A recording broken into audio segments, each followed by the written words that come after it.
Ok, então essa daqui vai ser efetivamente a primeira aula do curso, é, porque a primeira aula foi uma aula de introdução, né? Então o nosso assunto hoje aqui é uma aula, essa daqui vai ser uma aula bem tranquila, vai ser uma aula sobre grafos, tá? E assim, nada próximo do que você vai ver numa disciplina específica de grafos, né? Mas aqui só para a gente dar um pontapé inicial na disciplina. Para quem nunca ouviu falar de grafos, já vai ter os conceitos básicos aqui. E também é assim para a gente fazer aquela conexão de redes sociais e econômicas com grafos. Tá? É,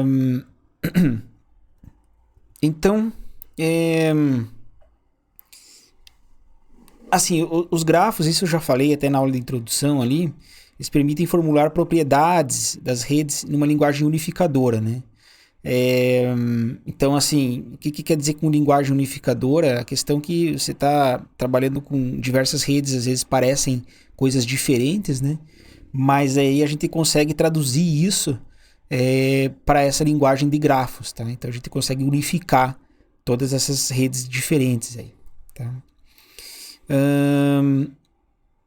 A gente só vai ver as definições centrais aqui, as definições mais básicas aqui, tá?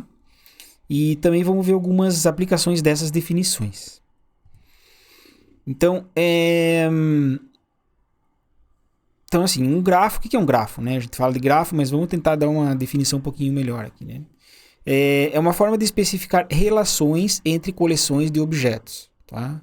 Então, assim, você tem objetos, né? E você quer falar que ó, esse cara está relacionado com esse, né? Esse cara está relacionado com esse daqui está relacionado com esse. Né? A relação sempre se dá entre pares de vértices. Né? Então, ó, um grafo é um conjunto de objetos, tá? Esses objetos aqui. Né? A gente chama de... Pode ser vértices ou nós. Né? Essa nomenclatura nós aqui é mais usada quando você está falando de redes. Né? Mas quando você está falando de grafos, assim, o pessoal costuma falar mais vértices. Mas tanto faz, tá? Pra gente aqui. É só você definir um padrão e sair usando o mesmo padrão sempre. Então, conjunto de objetos, que são os nós, e alguns pares de objetos conectados por links, né? Que são as arestas. Né? Então, as arestas é como é que você conecta aqui esses objetos. Sempre, como eu falei, em pares, né? Não existe uma conexão tripla, assim, né? Tipo, alguma coisa assim, não existe isso daqui, tá? Quer dizer, até existe, né? Mas daí a gente não chama de grafo, a gente chama de hipergrafo. Mas isso é outra história. Tudo bem. E aí, assim... Outra coisa aqui, outra nomenclatura aí. Vizinhos, tá? Vizinhos são os nós conectados por uma aresta. Então, assim, tipo... se eu tenho um nó A e um nó B, e eles estão conectados com uma aresta, então a gente fala que o A e o B são vizinhos entre si, tá? A gente pode também falar, assim, dos vizinhos de um certo nó A, por exemplo. Quais são os vizinhos de um certo nó? Então a gente pode usar a nomenclatura nesse sentido. E além disso, a gente tem um tipo especial de grafos que são os grafos direcionados, tá? Porque eles expressam relações assimétricas. Como assim, né? Então aqui nesse grafo aqui da esquerda é um grafo que é não direcionado, tá? Por quê? Porque as arestas elas não têm direção, tá? Então o A está relacionado do B da mesma forma que o B está relacionado com o A, tá? Então a relação ela é simétrica, ela vai de A para B e B para A, né? Por exemplo, uma relação de amizade, né? Uma relação de amizade. O A é amigo do B e o B é amigo do A, quer dizer, não existe só o A ser amigo do B e o B não ser amigo do A, tá? Então aqui é uma relação simétrica. E a gente usa grafo direcionado quando a gente quer relação assimétrica. Por exemplo, o A tem uma relação direcionada com o B. Tá? Bom, a gente vai ver... não vou comentar mais aqui, mas a gente vai ver diversos exemplos aí de grafos direcionados e não direcionados. Né? Então a gente vai ver quando que usa esses casos aí. Tá? Bom, isso foi o que eu acabei de falar, né? Então, na figura da esquerda, a relação é simétrica. Às vezes queremos representar relações assimétricas. Para isso, a gente usa as arestas direcionadas. Tá? É, então, o que a gente também já está meio que implícito aqui, né, que a gente tem falado até agora, que os grafos eles são úteis porque eles vão servir como modelos matemáticos das redes, né? Então a rede é uma coisa que está assim, vamos dizer, no mundo real, né? Mas como é que a gente modela matematicamente e formalmente? A gente usa os grafos, tá? É, pode parecer um pouco às vezes redundante falar isso assim, né? Porque talvez na cabeça, na tua cabeça isso seja uma tradução direta. Mas nem sempre funciona assim, né? Quer dizer, às vezes você poderia dar para uma pessoa assim, sei lá, um programador que talvez não conhecesse de grafos, você dá lá alguma coisa que tem uma estrutura de rede, uma conexão entre as coisas, e não se passa pela cabeça desse programador aí que ele tem que usar um grafo, tá? Então, assim, é isso que eu falei. Às vezes pode parecer meio que redundante o que eu estou falando aqui, mas na verdade não é. Uma coisa é a rede, outra coisa é o grafo, tá? Olha só, esse daqui é o exemplo da internet lá no início, tá? Então você tinha 13 locais aqui, lá em 1970, tal da ARPANET, né, que deu início à internet. Então eles conectavam aqui as universidades aqui. Então basicamente a gente tinha uma conexão aqui grande do pessoal aqui mais da costa leste com o pessoal da costa oeste aí, né? As grandes universidades, tá? Então se tinha uma conexão lá era com cabos mesmo, cabos físicos, né? Então essa conexão existe no mundo real, né? É uma rede, tá? Tá conectada. De alguma forma está conectada. Nesse caso com cabos físicos. Mas a gente pode usar um grafo para representar isso daí, né? O grafo daí no caso você nem precisa, assim, por exemplo, colocar esses caras nas posições geográficas aqui, né? O grafo é um modelo bem abstrato matemático, né? Então, ó, por exemplo, ficaria desse jeito aqui, ó, tá? Representação de um grafo, né? Tá? Que é diferente da representação real, né? Esse aqui é um modelo formal matemático abstrato. Eu poderia desenhar isso daqui, colocar, por exemplo, puxar o MIT aqui, poderia puxar para cá, tá? E aqui essa parte desapareceria. Então, assim, é a representação em grafo, né? E o grafo também não é uma figura, no fundo, né? O grafo é um objeto matemático lá, que você tem um conjunto de coisas e você define quais elementos estão conectados desse conjunto aí. Outras situações práticas envolvendo grafos aí. Então, redes de transporte, né? Obviamente, tá? E aí os nós ou os vértices são os locais e as arestas ligam os locais, né? Isso daqui é bem comum, esse tipo de figurinha aqui você vê naquelas revistinhas de avião, né? Você fala, a empresa X aqui, ela faz as conexões com esses lugares do mundo, ela e seus parceiros, né? Então tá aqui, ó, os locais são os vértices aqui, né? Tá? E aí da onde que vão os voos, né? Aonde que vão os voos, que ligam quais dessas cidades aí, tá? Então, redes de transporte. Uma outra forma aqui de redes de transporte são esses mapas de metrô aqui, né? Também bem comum aí em cidades grandes.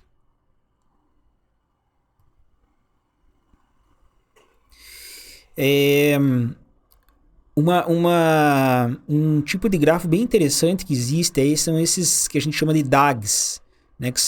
Que eles chamam-se de Directed Acyclic Graph. Então são grafos direcionados acíclicos, tá? Então são grafos, a gente já viu o que é grafo. Direcionado, a gente também já sabe o que é direcionado, quando você tem as arestas, né, com direção. E acíclico, o que significa acíclico? Que você não faz ciclo, então você não teria, por exemplo, isso daqui, ó. Você não teria um ciclo assim, ó. Tá? Porque aqui forma um ciclo, né? Nas direções, né? Mas você poderia ter, por exemplo, sei lá, isso e isso aqui, porque isso daqui não é um ciclo.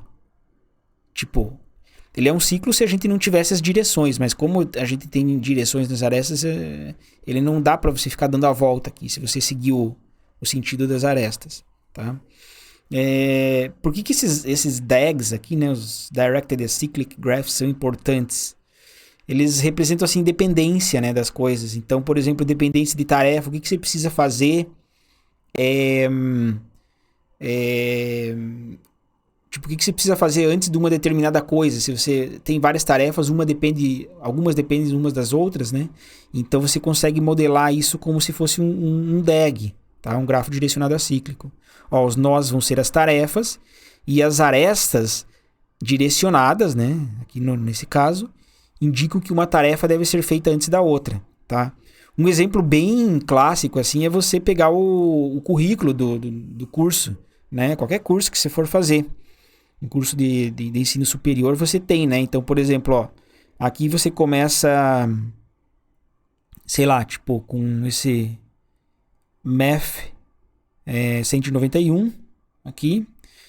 Você tem que fazer ele antes de fazer o Math 192, tá? Então não adianta você querer fazer o Math 192 sem fazer o Math 191, tá? E aí você pode criar uma rede aqui gigante aqui, né, com as dependências. Claro que não é tão gigante assim, tá? Mas é só para exemplificar aqui. E óbvio, né, que isso daqui, se você for parar para pensar nesse contexto de tarefas, né, e dependência entre tarefas, você não pode ter uma coisa tipo isso daqui, né, direcionada. Por quê?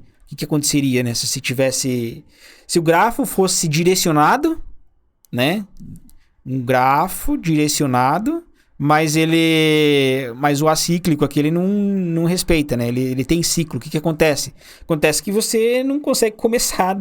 Você chega num ponto aqui que você não sabe de onde que você começa, porque você não pode começar de nenhum lugar aqui, né? Tipo, onde que você vai começar aqui fazendo o teu curso superior se você tem esse tipo de dependência aqui, né? Então, quando você está falando de tarefas e dependência entre tarefas, você sempre tem que ter essa questão do acíclico. Então, é uma classe de grafos bem conhecida aí também, para representar um monte de coisas, tá? Tem essa outra aí que o livro cita, mas eu não conheço muito bem. São essas, tipo, redes estruturais aí. Uma coisa mais da física aí. Quer dizer, claro que a gente consegue imaginar que isso é possível de representar, mas eu não sei se existe, assim, tipo, uma área muito grande que lida com isso daí, né? No caso aqui, essa rede estrutural, assim, os nós são as junções, tá? Então, por exemplo, você teria nós aqui, né? Deixa eu pegar em vermelho aqui para ficar melhor. Aqui. Você teria nós aí, né? E aí as arestas seriam as conexões aí, nessas ligações físicas, tá? Claro que para fazer uma ponte dessa daqui, você precisa calcular muito bem as coisas, né? Ou não calcular muito bem e encher de fio e de cabo, né? Tô brincando, mas é claro que... E aí, assim, talvez você precisa definir numa dessas arestas aqui, um certo valor aqui, por exemplo, 10, que seria, não sei, alguma propriedade física aí que diz assim a respeito de quanto que esse fio aí aguenta ou deveria aguentar para sustentar a estrutura, tá? Diz que eles chamam isso daqui de teoria da rigidez, né? É um negócio que mistura aí geometria e engenharia mecânica, tá? Mas é um exemplo de um grafo também, né? E percebam que aqui, como eu coloquei o 10 aqui, né? Eu não sei se tem esse 10, mas eu suponho que possa ter. É um outro tipo de grafo, que a gente chama de grafo com peso, tá? Porque tem peso nas arestas, mas enfim, talvez isso fique mais para frente.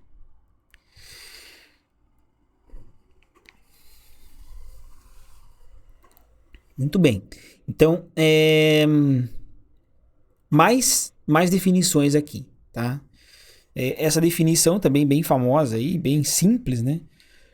A definição de caminhos, tá? Então, caminho é uma sequência de nós, onde cada par consecutivo nessa sequência é ligado por uma aresta, tá? Então, assim, é uma sequência de nós, tá aqui. Então, 9,1, V2, V3, o vértice V1, V2, V3, V4, V5. E nessa sequência, cada par consecutivo, por exemplo, o par V1 com V2 está conectado com uma aresta. O par V2, V3 está conectado com uma aresta, V3, V4 e V4, V5. Tá? Isso é um caminho, né? Esse caminho pode estar inserido dentro de um grafo, né? Por exemplo, você pode ter outros caminhos passando por aqui, sei lá onde, né? Mas não deixa de ser um caminho isso daqui, tá? Um ciclo, a gente já falou também do ciclo, a gente só não definiu, A gente usou mais a própria intuição aí do que a gente entende como ciclo, né? Um ciclo, ele vai ser um caminho com pelo menos 3 arestas, tá? Por que pelo menos 3 arestas? Com 2 arestas você não consegue fazer um ciclo, tá? Então, assim, ó, onde o primeiro e o último nó são os mesmos, mas todos os outros nós são distintos. Então, assim, ó, tipo isso daqui, tá? Isso daqui é um ciclo, certo? Tem 3 arestas aqui, pelo menos 3 arestas, e o primeiro, vamos dizer, aqui tá 1, 2 e 3. E se você andar aqui, né, no 1, depois vai pro 2, depois vai pro 3, e você volta pro 1, tá? Então o primeiro e o último nós são os mesmos. Então é um caminho, né? O caminho que seria 1, 2, 3, daí o 1 novamente, tá? Mas todos os outros são distintos, né? Tipo, se tivesse um ciclo maior aí, né? Tá?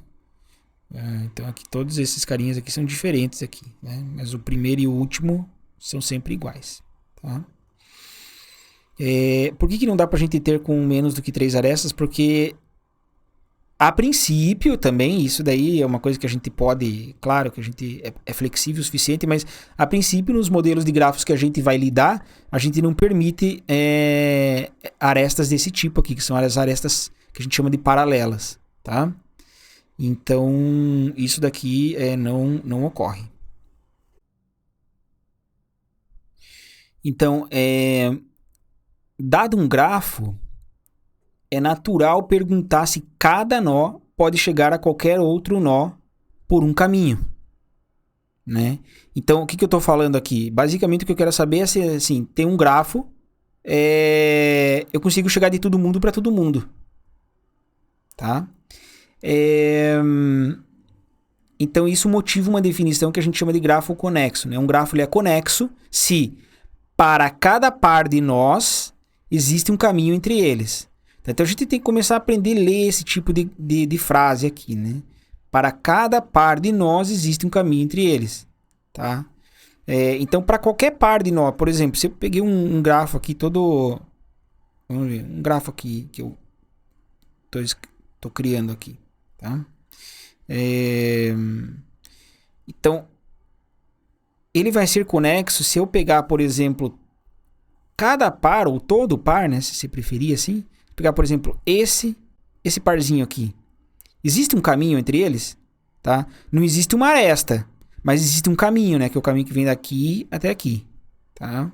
Se eu pegar o outro par de vértices aqui, por exemplo, esse com esse daqui, existe um caminho entre eles? Existe esse caminho aqui, ó, tá? Se isso é verdade para todos os pares que você pegar de vértices de um grafo, então a gente diz que ele é conexo, tá? Então, assim, às vezes definir assim formalmente com uma frase é um pouquinho mais complicado de se entender a definição. Na nossa intuição é assim, tipo, todo mundo tem que estar conectado com todo mundo. É fácil de falar em português, né? Mas vocês têm que aprender a ler esse tipo, às vezes, de formalidade aí que a gente costuma usar, tá? Então, aqui, uma outra definição aqui são os componentes, tá? Então, se a gente tem um grafo que não é conexo, tá? Agora a gente já sabe o que significa ser conexo, então ele se divide em componentes, tá? Então, intuitivamente, são assim as partes do grafo, vamos dizer assim, ou as partes que são conexas do grafo, tá? Então aqui nesse caso aqui eu tenho um grafo com 3 componentes, certo? E aí, em redes sociais, isso já é uma coisa que é bem assim, que já é diferente, já não é, a gente já não costuma falar disso se você for ver uma disciplina de grafos, né? O que acontece numa rede social, tá? Essa questão do componente gigante. Então, assim, ó, considere a rede social do mundo inteiro com uma aresta entre 2 pessoas se elas são amigas. A minha pergunta que eu faço é a seguinte: essa rede de amizades globais é conexa? Tá? Então pensa assim, não estou falando de Facebook nem nada disso, tá? Falando assim, existem pessoas e as pessoas são amigas no mundo real, né? E eu posso formar uma rede social, tá? Dessas amizades. E a minha pergunta é, essa rede social da amizade das pessoas do mundo inteiro, ela forma um grafo conexo?